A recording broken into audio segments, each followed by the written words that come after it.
안녕하세요, 가치형입니다. 자, 이번 주에 다들 어떠셨나요? 개인적으로 이번 주는 굉장히 변동성이 심했다 한 주였다고 생각이 되는데, 그래도 지난 1월 달에 비해서는 그렇게 나쁘지 않다, 이런 생각이 들더라고요. 그래서 어느 정도 2월 달은 변동성이 있을 것이라고 생각을 했었던 만큼 지난 1월 달 저점만 이탈하지 않는다면 손실 중인 종목이라도 계속 홀딩해 보면서 3월 중순까지는 바닥을 다질 수 있는 그런 한 주가 되기를 한번 기원해 보겠습니다.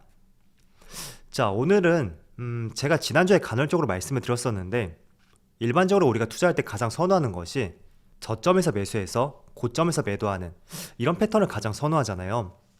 그래서 우리가 정확하게 바닥은 알 수 없겠지만 지금 이 종목이 바닥권인지 그걸 조금은 예측할 수 있는 방법에 대해서 조금은 자세히 한번 말씀을 드려보겠습니다.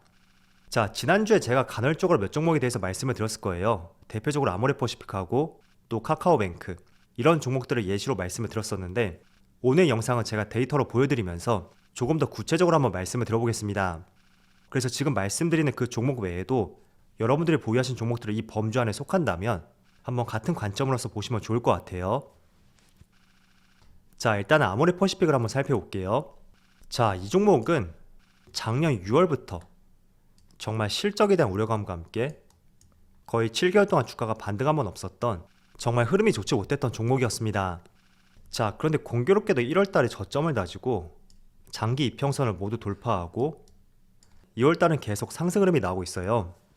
자, 그런데 제가 지난번에도 말씀을 드렸지만 아모레퍼시픽에 강한 상승이 나왔을 때가 2월 10일 이 당시거든요. 그리고 거래량도 많이 실렸었죠. 그런데 공교롭게도 그날이 4분기 실적 발표를 했었던 날이에요. 자, 그런데 4분기 실적을 한번 볼게요. 매출이 1조 3천억이 나왔고 영업이익은 256억이 나왔습니다. 지금 매출액과 영업이익을 한번 기억해 보세요. 자, 그런데 불과 실적 발표 며칠 전에 아모레퍼시픽의 증권사의 컨센서스를 한번 확인해 보면 6개 증권사를 대상으로 컨센서스를 실시했었는데 4분기 매출은 1조 2천억 원, 그리고 영업이익은 578억이 나올 것이다, 이런 전망을 했습니다. 매출은 컨센서스를 소폭 상회했다고 볼 수가 있겠죠. 하지만 영업이익을 보시면 실제로는 256억이 나왔으니까 시장 예상치보다 굉장히 부진했던 영업이익이었죠. 자, 그래서 작년 1년 전체로 봤을 때는 나름대로 준수했다고 볼 수 있겠지만 가장 최근의 4분기 실적을 봤을 때는 결코 좋다고 볼 수가 없었거든요. 그런데 오히려 주가를 보시면 이 당시죠, 무려 9%가 넘는 급등이 나왔었고 최근 8개월 내에서 가장 많은 거래량이 발생이 되었습니다. 자, 그런데 불과 한 달 전만 하더라도 아모레퍼시픽에 대한 전망이 굉장히 부정적이었었거든요. KB증권은 4분기 실적 부진과 함께 목표 주가를 하향 조정했었고, 또 다 그런 내용들밖에 없죠. 이베스트도 마찬가지로 하향 조정을 했어요. 자, 그래서 많은 증권사가 목표 주가를 하향 조정하고 있었고, 또 4분기는 실적 컨센서스보다도 굉장히 못 미치는 영업이익을 발표했습니다. 그럼에도 주가에 강한 상승이 나왔고, 또 그 이유를 살펴보면 최근에 리오프닝 관련주가 관심을 받고 있고, 또 아울러 실적 개선이 올해는 기대가 된다, 그런 전망들이 나오면서 오히려 강한 상승이 나오게 되었습니다. 자, 그런데 저는 개인적으로 이런 생각을 하고 있어요. 아모레퍼시픽은 분명히 대형주죠. 이런 대형주의 주가를 상승시키기 위해서는 개인들의 힘으로 절대 상승을 시킬 수가 없고, 기관이라든지 외국인, 이런 메이저 수급들에 의해서 주가가 상승이 나올 수밖에 없습니다. 자, 그래서 저의 생각을 말씀을 드려보면 일단은 메이저 수급들의 주가를 올리기 위해서 기다리고 있었고, 그 시점이 2월 10일 실적 발표였다, 저는 이렇게 판단하고 있습니다. 자, 왜냐하면 부진한 실적 발표를 전망을 하고 있었고, 또 실제로 4분기에 부진한 실적이 나왔어요. 자, 그렇다면 분명히 주식을 털고 싶어하는 많은 투자자들이 있을 것이고, 그때가 바로 메이저 수급의 물량을 많이 흡수할 수 있는 가장 최적의 시점이 될 수가 있겠죠. 그래서 표면적인 내용을 보면 리오프닝 관련주에 대한 기대감도 있고, 또 올해는 실적 개선에 대한 기대감이 있다, 이게 지금 주가의 반등을 보여주고 있는 하나의 이유라고 볼 수가 있지만, 저는 조금 다르게 보고 있거든요. 물론 이것도 틀린 내용은 아니지만 메이저 수급들의 주가를 올리기 위해서 타이밍을 기다리고 있었고, 그게 바로 실적 발표와 함께 이렇게 올릴만한 명분을 발표하고 주가를 올리고 있다, 이렇게 생각을 하고 있습니다.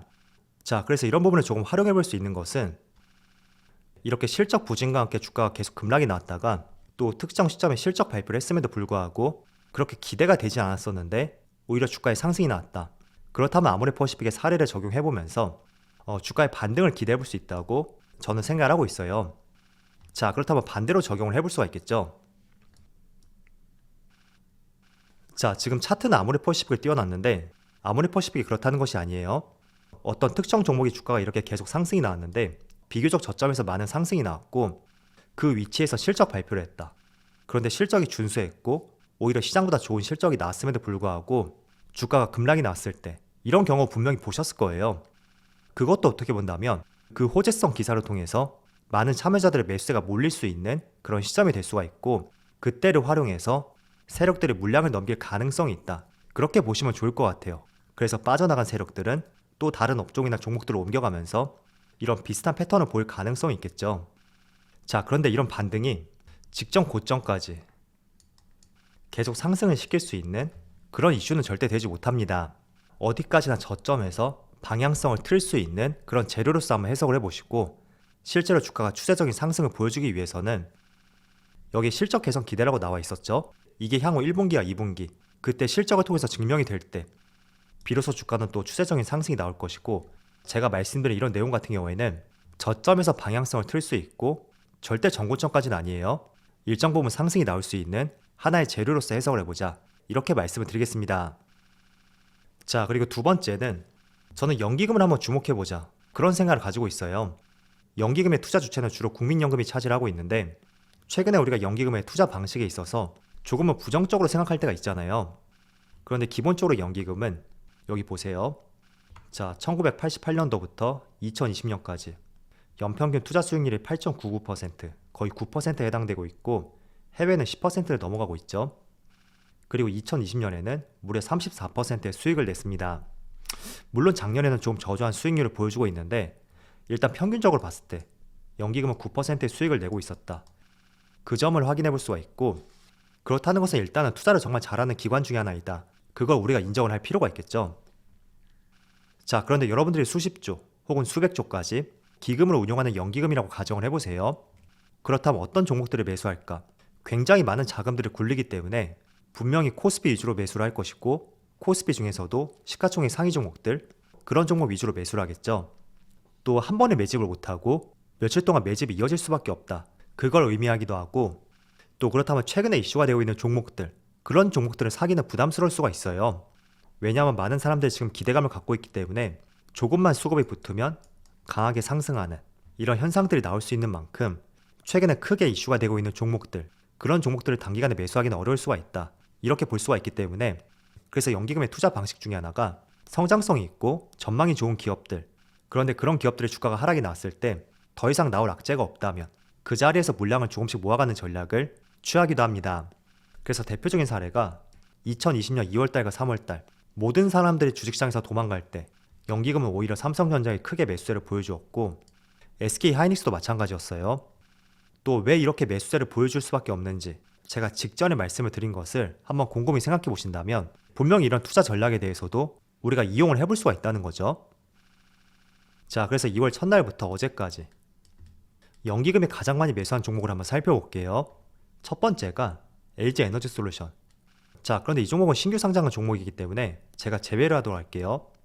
그렇다면 두 번째로 카카오페이, 아모레퍼시픽, 카카오, 카카오뱅크 그리고 HMN도 포함시켜 볼까요?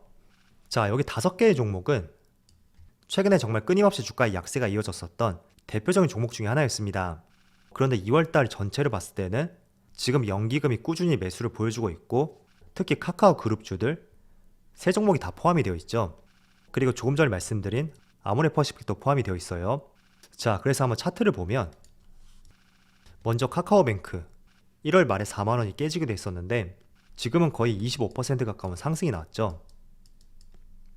그리고 카카오도 자, 카카오는 조금 더 무거운 종목이다 보니까 카카오뱅크보다는 그렇게 큰 상승은 나오지 않은 것 같아요. 그래도 10% 가까운 상승이 나왔죠. 자, 그런데 이 두 종목 같은 경우에는 올 초에 계속 말씀을 드렸을 거예요. 연기금은 저점에서 매수하는 투자 패턴이 있는데 최근에 연기금이 계속 매수세가 들어오고 있다는 것은 바닥의 신호로서 한번 접근해 볼 수 있지 않을까 그런 의견을 제시해 드렸었고 지금도 그런 관점에서 계속 연기금의 매수세가 들어오고 있는 것 같습니다. 자, 카카오로 보시면 1월 19일부터 연기금의 매수세가 계속 들어오고 있고 밑으로 가보면 자, 확연하게 1월 19일을 기준으로 확실히 다르다는 것을 볼 수가 있죠. 그리고 카카오뱅크도 마찬가지예요. 카카오뱅크는 1월 20일부터 계속 매수세가 들어오고 있는데 제가 밑으로 한번 가볼게요. 자, 1월 19일, 1월 20일 이 4일을 기준으로 해서 확연하게 매수 패턴이 달라진 것을 볼 수가 있습니다. 자, 그런데 연기금의 매수세도 보면 조금 전에 아모레퍼시픽을 말씀을 드렸듯이 조금은 같은 맥락이라고 볼 수가 있어요. 일단은 공통점이 주가가 계속 급락이 나왔던 종목이었죠. 자, 그런데 우리가 한 가지 주목할 부분이 있는데 주가가 상승할 때는 두 가지로 나눠서 볼 수가 있어요. 첫 번째는 이렇게 계속 급락이 나왔던 종목이 더 이상 나올 악재가 줄어들 때, 즉 나올 수 있는 부정적인 이슈는 거의 나왔다. 그게 조금은 포커스가 맞춰진다면 그게 하나의 재료와 모멘텀이 되어서 이렇게 주가에 반등이 나올 수가 있습니다. 물론 아모레퍼시픽과 마찬가지로 이게 추세적인 상승으로 이어지기 위해서는 정말로 실적 개선이라든지 그동안 카카오그룹주의 주가를 눌렀었던 여러가지 재료들, 그런 것들이 해소가 되었다는 것이 시장이 투영이 되어야 되겠죠. 그래서 크게 두 가지 경우를 말씀을 드렸는데 첫 번째 아모레퍼시픽 사례하고 지금 보시는 카카오그룹주들 한번 곰곰이 생각해 보시고 앞으로도 이런 경우가 발생이 되었을 때 분명히 말씀을 드렸지만 고점까지는 아니에요. 그래도 일정 부분 상승과 함께 반등을 볼 수 있는 위치를 찾을 수가 있다. 그런 말씀을 드리겠습니다. 자, 그리고 어제 신한금융투자에서 올해 코스피 상장사의 영업이익이 전년 대비 10.5% 증가할 것이다. 이런 전망을 내놓았습니다. 그리고 호텔 레저, 조선업종에 주목을 하자 이런 코멘트도 붙였는데 일단 업종보다는 영업이익에 대해서 한번 생각해보면 올해보다 기업들의 실적이 좋아진다. 이런 의미가 될 수가 있겠죠. 그래서 혹시나 작년에 오버슈팅이 나왔다고 하더라도 올해는 기업들의 영업이익이 더 증가한다고 발표를 했잖아요. 그렇다면 전반적으로 코스피 지수는 일정 부분 하락이 나올 수는 있어도 2600, 2700 결코 부담을 가질 수 있는 그런 자리는 아니다. 이 점을 말씀을 드리고 싶고 지금의 불확실성만 어느 정도 해소가 된다면 충분히 다시 3000포인트도 도전해볼 수 있는 그런 가능성이 열릴 수도 있다고 생각을 하고 있습니다. 그래서 우리나라 주식시장 너무 부정적으로 보지 마시고요. 여전히 올해도 실적은 견조할 것이다. 그런 말씀을 드릴게요. 자, 그럼 오늘 영상 여기서 마치도록 하고요. 언제나 여러분들의 성공투자를 기원하도록 하겠습니다. 감사합니다.